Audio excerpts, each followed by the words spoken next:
औज़ु बिल्लाहि मिनश्शैतानिर्रजीम बिस्मिल्लाहिर्रहमानिर्रहीम।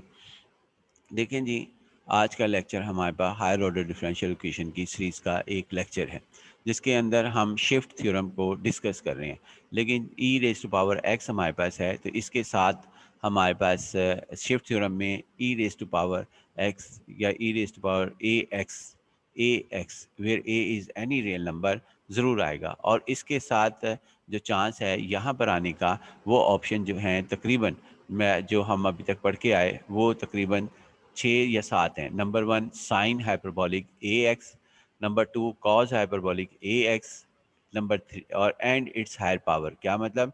Sine hyperbolic square a x, cos hyperbolic square a x and so on. यानी इनकी raise to power जितनी मर्जी आप लगा लें। साइन हाइपरबोलिक 100 एक्स, 100 ए एक्स।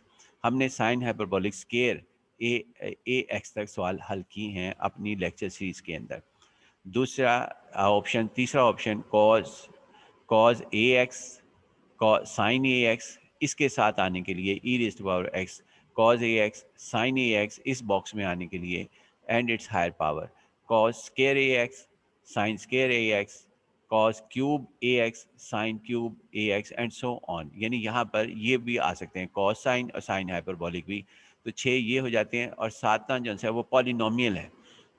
इस पोजीशन पे आने पे इस बॉक्स के अंदर पॉलिनोमियल हमारे पास है।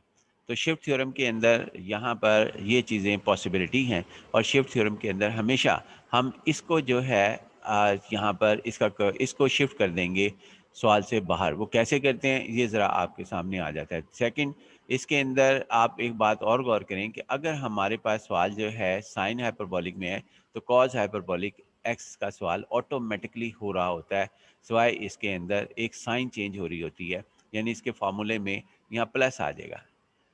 ये इसके चेंज है। अगर कॉस हाइपरबोलिक का है E raised to power X cos hyperbolic X, तो यहाँ पे प्लस आ जाएगा, बाकी सारा सवाल वैसे ही रहेगा, साइन के साथ हमारे पास होगा। अब हम इस सवाल को जो है यहाँ पे आगे मूव करते हैं।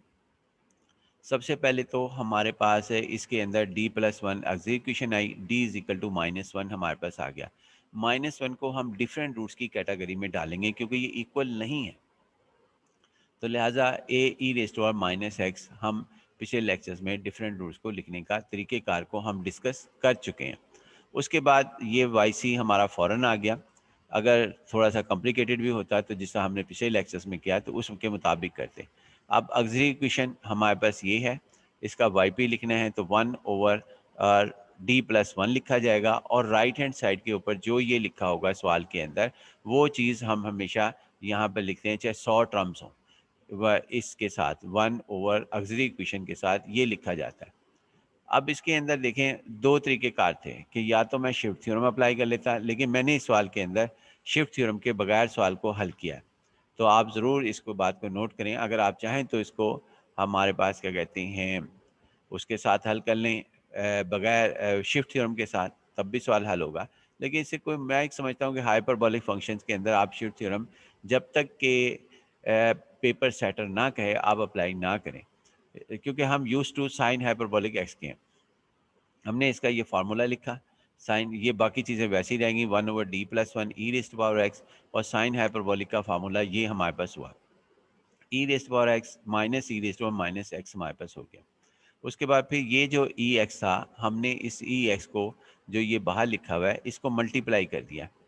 किससे? यहाँ से अंदर जो है वो हमने मल्टीप्लाई किया इसके साथ, तो ई रेज़ टू पावर 2x हो गया। फिर इस ई एक्स को जब इससे मल्टीप्लाई किया तो ई रेज़ टू पावर 0x हो गया, 0x, क्योंकि ये x है और x plus x minus x power आपस में ऐड हो जाती हैं, ई रेज़ टू पावर 0 जिसको 1 लिखते हैं, यहाँ मैंने 1 लिखा।